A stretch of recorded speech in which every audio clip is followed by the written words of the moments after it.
নমস্কার বন্ধুরা, আমার চ্যানেলে আপনাদের অনেক স্বাগত। আজকে আমি শেয়ার করব আপনাদের সাথে দেবী সরস্বতীর কিছু অজানা তথ্য। তো চলুন শুরু করা যাক। বেদের জননী সরস্বতী, জেনে নিন দেবী সরস্বতীর কিছু অজানা তথ্য।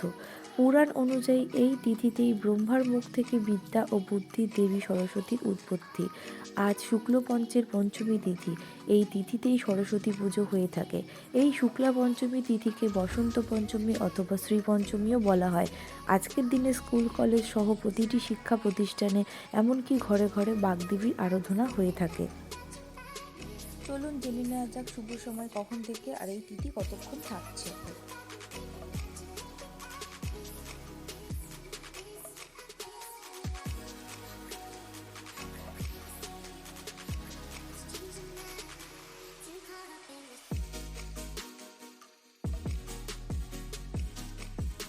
এবার জেনে নেওয়া যাক পুজোর উপকরণ ও মন্ত্র।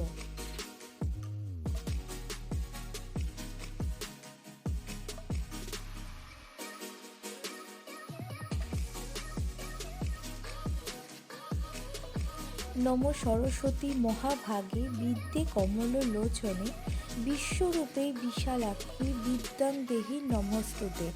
জয় জয় দেবী চরাচর সারে উঁচুযুগ শোভিত মুক্তাহারে বীণা রঞ্জিত পুস্তক হস্তে ভগবতী ভারতী দেবী নমস্তুতে। এবার জেনে নিই হলুদ পোশাক কেন পরা হয়।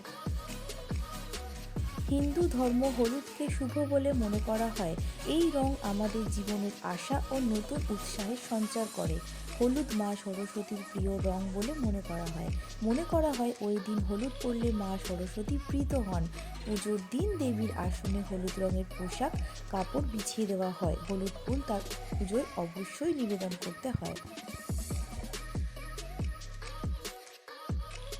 সরস্বতী দেবীকে তুষ্ট করার জন্য মহামুনি ব্যাসদেব বদ্রিক আশ্রমে তপস্যা করেছিলেন। তপস্যা শুরুর আগে তার তপস্যা স্থলের কাছে একটি কুল বীজ রেখে দেবী একটি শর্ত দেন।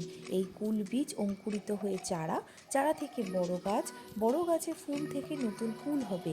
দেবী বলেন, যে দিন সেই কুল পেকে ব্যাসদেবের মাথায় পতিত হবে সেই দিন তার তপস্যা পূর্ণ হবে বা সরস্বতী দেবী তুষ্ট হবেন। ব্যাসদেবও সেই শর্ত মেনে নিয়ে তপস্যা শুরু করলেন।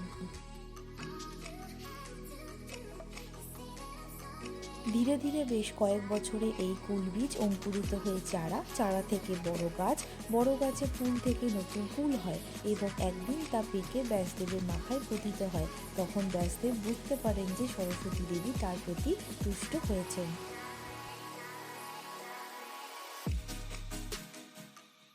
সে দিনটি ছিল পঞ্চমী। সেদিন বেদমাতা সরস্বতীকে বদ্রী কুল নিবেদন করে অর্চনা করে তিনি ব্রহ্মসূত্র রচনা আরম্ভ করেন। শ্রী পঞ্চমীর দিন সরস্বতী দেবী তুষ্ট হয়েছিলেন, তাই সেই দিনের আগে আমরা কুল খাই না। শ্রী পঞ্চমীর দিন সরস্বতী দেবীকে কুল নিবেদন করার পরেই কুল খাওয়া হয়।